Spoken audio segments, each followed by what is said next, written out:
Bwana Yesu asifiwe. Mpendo wa Mungu unanisikiliza siku hii ya leo. Kwa majina yangu ninaitwa mtumishi wa Mungu na wanadamu Simon Mponda. Nikukaribishe katika mafundisho mafupi. Tunakumbushana tu. Tunajua, tunafahamu wajibu wetu. Lakini leo nitaenda kuzungumzia jambo moja ambalo linaweza kutuongoza, na jambo lenyewe nimelipa jina la unyenyekevu. Unyenyekevu ndio kila kitu katika maisha ya wanadamu na mzunguko wa maisha yote kijamii. Pasipokuwa na unyenyekevu unaweza kupoteza mambo mengi sana katika nchi, shughuli, kazi, ofisini, umoja, familia, ndoa, mahusiano.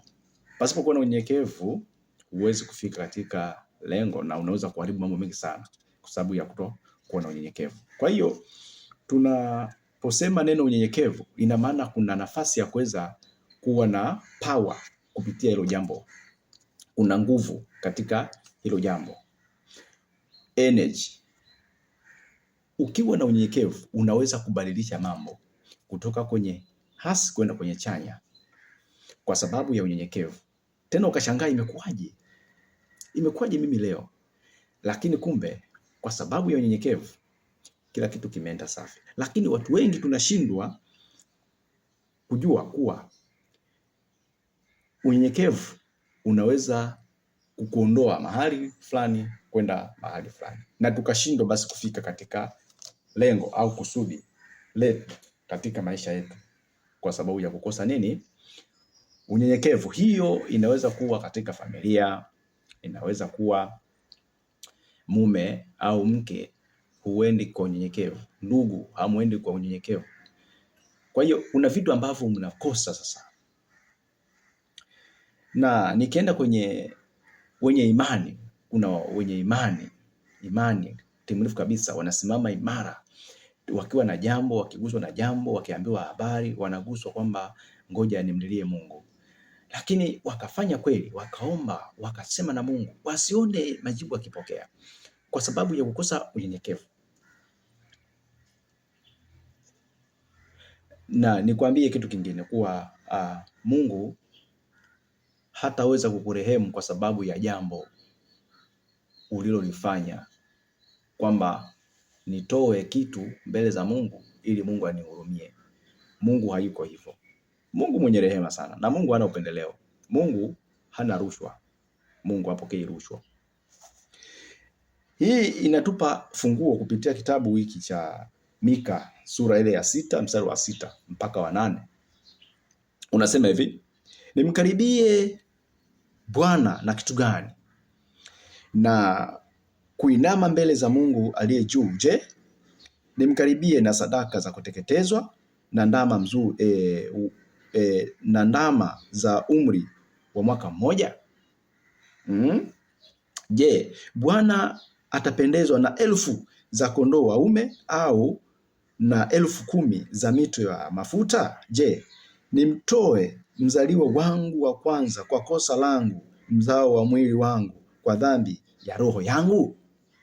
8 na mwisho anasema, mwanadamu, yeye amekuonyesha yaliyo mema, na Bwana anataka nini kwako?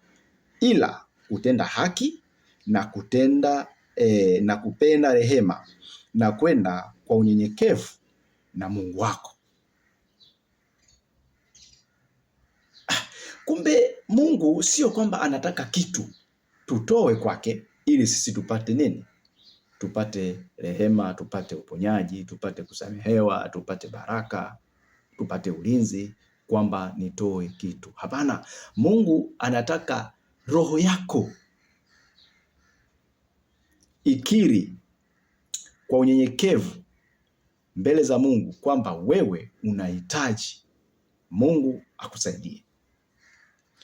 Unyenyekevu huo. Lakini kabla anataka na haki itendeke, haki, pawe na haki. Hiyo haki tena imetajwa haki kuwa kitu cha msingi katika maisha yetu.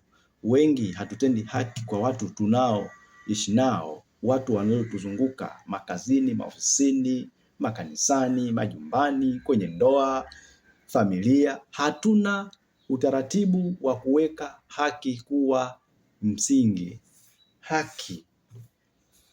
Haki inaweza kufanya nini? Inaweza kubadilisha maumivu kuwa furaha, kwa sababu umetenda kwa haki. Umetenda jambo kwa haki, ukamfanya mtu mwenye huzuni akapata furaha, ukamfanya mtu mwenye maumivu akapata faraja. Haki. Lakini akasema na amtake nini?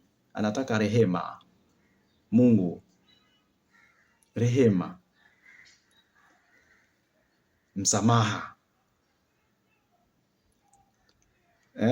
Sasa hiyo ni neema Mungu atujalie kuwa katika hayo mambo. Na mwisho akasema zaidi anataka nini? Unyenyekevu. Kwenda kwa unyenyekevu. Kwa hiyo haya matatu yakiwa katika kusudi moja, ukayaweka katika hali hiyo, ndipo unaenda sasa mbele za Mungu kumwambia, amini kuwa lazima Mungu atakusaidia na atakusikia, atakuponya, atakuinua, atakulinda, atakusaidia, atakutia nguvu, hata kuacha, atakushika mkono. Unyenyekevu. Kama hamna unyenyekevu, tunaharibu mambo mengi. Kama hakuna unyenyekevu, hata utatoa mali zako zote, lakini ndani yako hamna unyenyekevu, ni sifa, majigambo bure. Kuna jinsi ya kuweza kufanya kwa Roho atakavyokuongoza,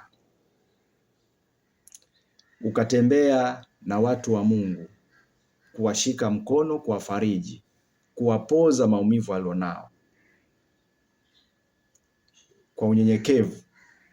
Ase nikwambie, utakuja kupokea kitu ambacho hata hukujua, yani hukujua hata ukuwaza kama utakuja kukipata. Tunashindwa kujua kuna watu tunaishi nao mitaani, hao ndio wamebeba baraka zetu, lakini kwa sababu hatuna unyenyekevu tukashindwa kupata baraka hizo. Kabisa mtaani kwako unajua kuna mama mjane, kuna watoto yatima, kuna watu wanahitaji kabisa wewe uwashike mkono pasipo wao kugharimika chochote kwako, wasitoe hata jasho lao, ila wewe kuwa na moyo tu wa kwenda kuwasaidia.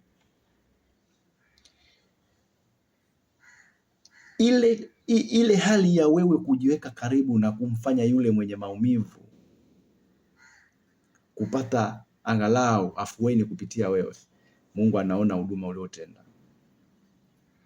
Wewe ukiwa tajiri, ukiwa una maisha mazuri, ukiwa una nafasi nzuri sana, ukajishusha, ukashuka kwenye gari lako, ukamfuata maskini, ukamfuata yatima, ukamfuata mjane, ukafuata wagonjwa hospitalini, magereza, ukafuata wafungwa,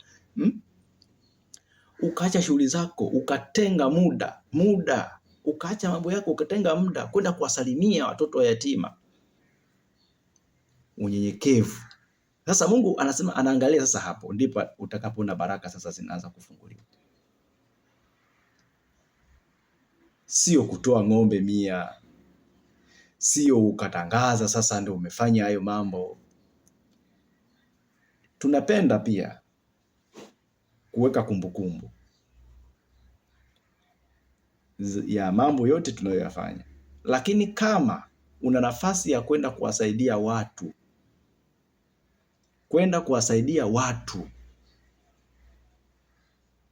wahitaji wowote ambaye Mungu atakuongoza kwenda kumsaidia mtu, usijitangaze. Fanya kimya, isiwe sifa. Nimeenda kituo fulani, nimetoa mamilioni, nimetoa hiki na hiki.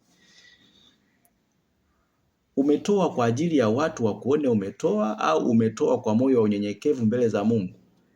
Sasa hapo Mungu ndo anaangalia, wewe umetoa ili watu wakuone, basi utabaki na watu. Ila kama utatoa kwa ajili ya Mungu, hautahitaji hata kamera iwe mbele yako. Hutataka hata jina lako litajwe, kwa sababu umesema na Mungu kwamba Mungu, mimi sina chochote lakini nimejaliwa hiki. Kuna watu wanahitaji kuliko hata mimi. Sio kwamba ninacho, lakini kupitia hiki naomba kwa ajili ya maisha yangu na familia yangu. Lakini naomba pia unikumbuke kupitia hiki.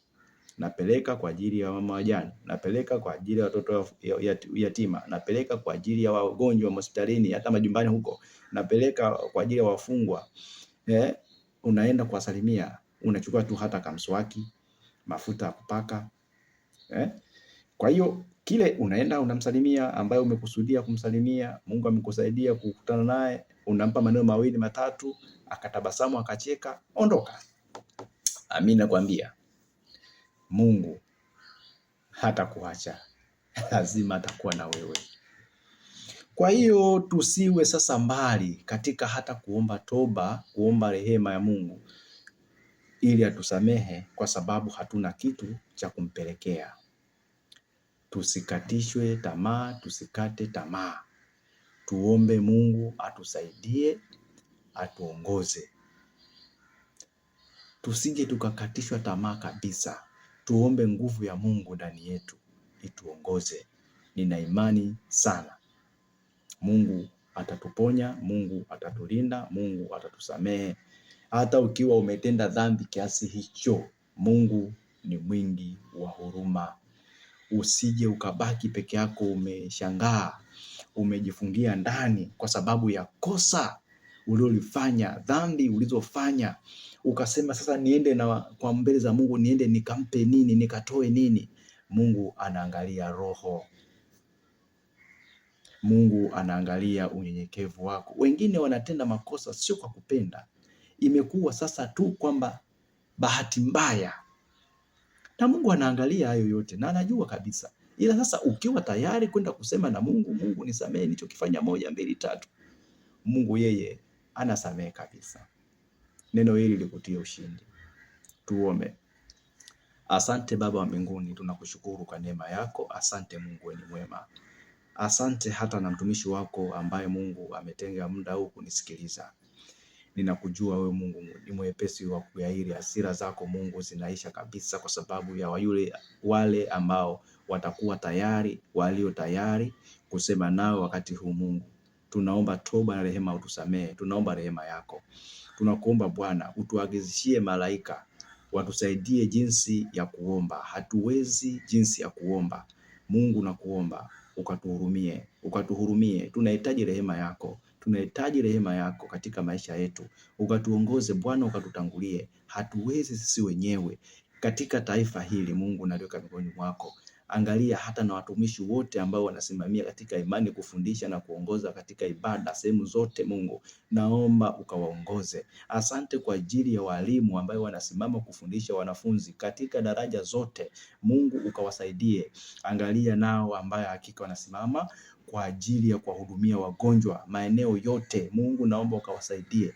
Asante kwa ajili ya wote ambao wanawasimamia wafungwa, wanaosimamia watoto yatima, wanaosimamia mama wajane. Mungu, wewe ndio unajua, ukawaongoza waweze wenyewe. Ukawasimamie madereva wanaoongoza vyombo vya moto, ukawasimamie na wote viongozi wanaoongoza usafari mbalimbali katika vyombo vya moto. Bwana, ukawafanyie wepesi.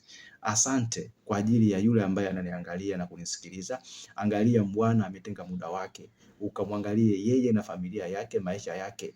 Kila anachoshika Mungu, hakika kikawe mikononi mwako. Usimpungukie na chochote, bali wewe ndio unastahili Mungu.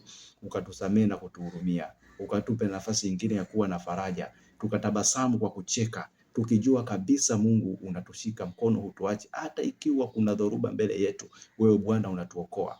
Ukatusimamie na kutupa ushindi. Ikiwa kuna wagonjwa, wewe Bwana ukawainue. Tunakuomba usituache kwa magonjwa na majina yake. Wewe ndio msaada kwetu. Tunakutumaini wewe hata siku ya leo tarehe 7 mwezi wa 7 mwaka 2026. Ni mwaka wa neema na rehema kwako. Bwana, tunakusihi, angalia tunaendelea kuendeleza mwaka huu. Tumemaliza nusu mwaka na tunaendelea. Bwana, tunaomba miezi hii iliyobakia ukatufanyia ushindi wa kuweza kufika katika malengo yetu tuliyojiwekea. Bwana, yasiende kupungika hata kidogo, bali wewe atuongezee. Ikikupendeza Bwana, hakika tukapige sauti za ushindi, tukapige sauti za furaha kwamba Mungu umeweza kutusaidia kwa yale ambayo tulikuletea, nayo Mungu umetuongoza. Ninakuomba ukatujalie kuwa na moyo wa utulivu, ukatujalie kuwa na moyo wa unyenyekevu, ukatujalie kuwa na moyo wa subira katika maisha yetu, kwa upendo uliotupatia. Nami Bwana nasema asante kwa neema hii. Siku ya leo umenifanya kuwa mtumishi ambao nimejaribu kusema na watumishi wako, nao Mungu umekuwa hapa. Nasema asante kwa neema hii, kwa jina la Baba na Mwana na Roho Mtakatifu. Amina.